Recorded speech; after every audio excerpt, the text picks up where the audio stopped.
All right, let's get right into it. We're going to break down the playbook that professional real estate investors use to build some serious wealth. Now, this isn't some get-rich-quick fantasy. This is the actual framework for success. So let's dive in. Okay, look at this. Just look at this number, $1,175,206.16.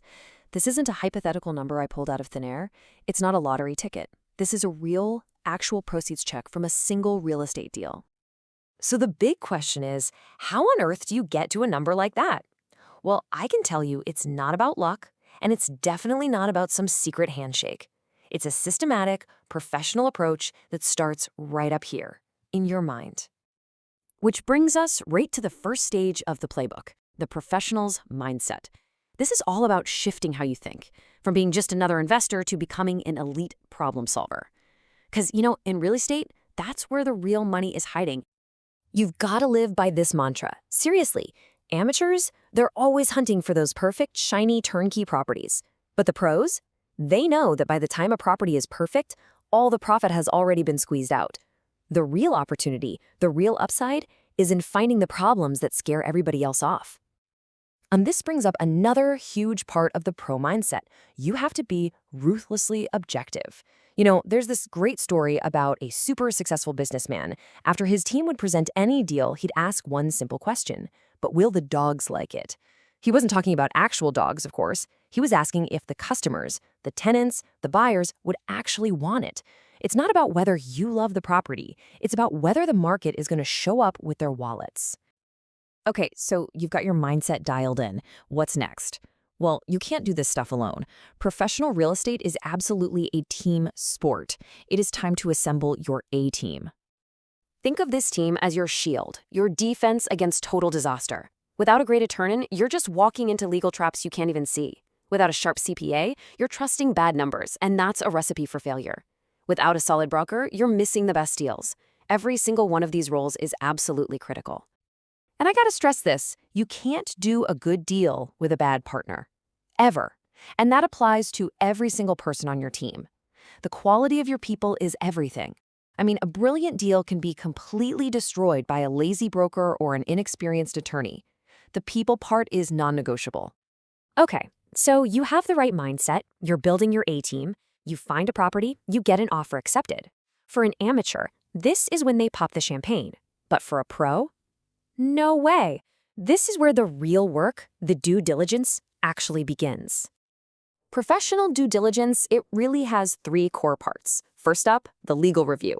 Your attorney digs through all the title reports, the zoning, looking for any hidden landmines. Second, the financial review. Your accountant stress tests the seller's numbers to make sure they're not just fantasy. And third, and this is a big one, the physical inspection.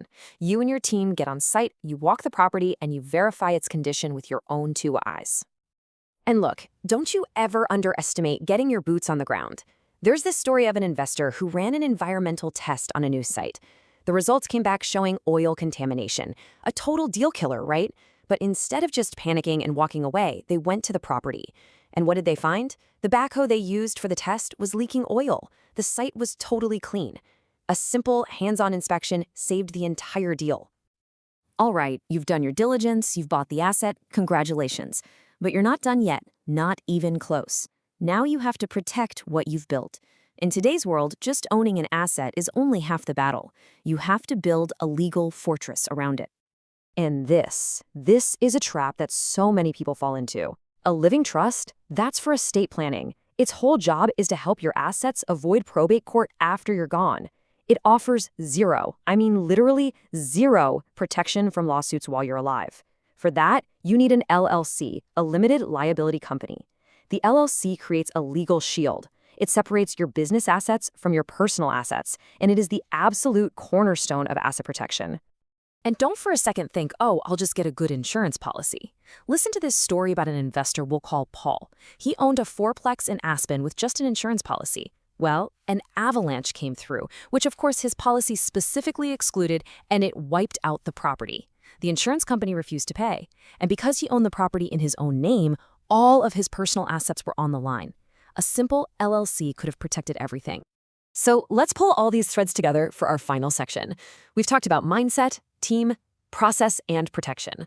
But this isn't just a random collection of tips. It's a system, a repeatable formula for success. Look, at the end of the day, every single successful deal boils down to two fundamental things. First, talent. That's the skill, the experience, the creativity of your team. And second, equity. That's the capital, the cash you need to actually make the deal happen. You see, talent is wasted without equity, and equity just vanishes without talent. And that brings us to a kind of formula for wealth. Now, this might look a little intimidating, but stick with me, it's actually pretty simple. Wealth is a function of your talent, plus your equity, multiplied by other opportunity factors, all divided by K. And K just represents your knowledge gap. The less you have to learn, the smaller your K, the more wealth you can create. Wealth isn't an accident. It's the result of applying the right inputs with the right knowledge. Now, to put that formula into practice, you've got to get in the game. And in the game of capitalism, well, you need capital. There's a great way to think about this. The taw. You know, back when kids played marbles, the taw was your special shooter marble, the one you needed to play. Capital? That's your taw. And that's really the question I want to leave you with. What is your taw? Is it your savings? A unique skill you have? Maybe it's a deep understanding of one specific neighborhood. Or maybe it's your network. Everyone has a taw they can bring to the game. The first step in building your own playbook is figuring out what it is, and then having the courage to put it into play.